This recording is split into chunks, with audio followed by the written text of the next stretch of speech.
Now this illustration deals with batteries. Now our batteries was in a metal enclosure outside, and my dad put these together. He sized the batteries large enough to supply, say, a table lamp in each bedroom.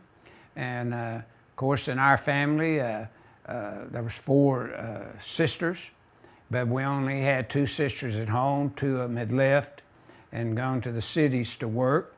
My brother, the older of us children, he had gone to the city to work.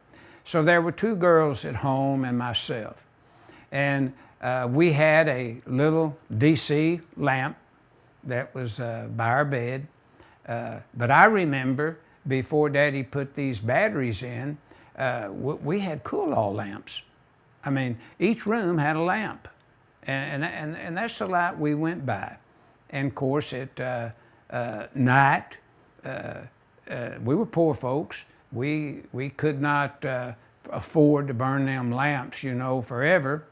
But Dad was good about letting the girls read and use their lamp. Now, when he put these battery systems in, and we had, I believe it's 24 volts, may have been 12. I just don't remember for sure. But boy, we were living big time. We had a DC radio in the living room by the fire mantle. Above it, we could listen to the Lone Ranger, Gangbusters, and a bunch of those old radio shows. Gunsmoke, it was even on. And we would listen to those, and every Saturday night they had a movie. You could listen to a movie, and you could imagine the scenery and all that in the movie. But to get back now to 720.9, these batteries have to be sized large enough to supply the lamp holders, the general purse receptacles, and the portable receptacles for appliances. So it would be sized naturally to supplies power. And some of you new to our industry may have never even seen a knob and tube.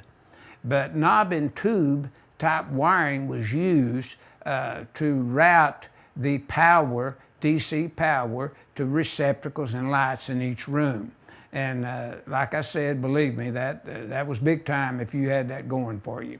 Now, figure 4-13 just recognized that batteries can supply systems of less than 50 volts as long as we follow the installation requirements of 720.9 plus Article 480 in the NEC today.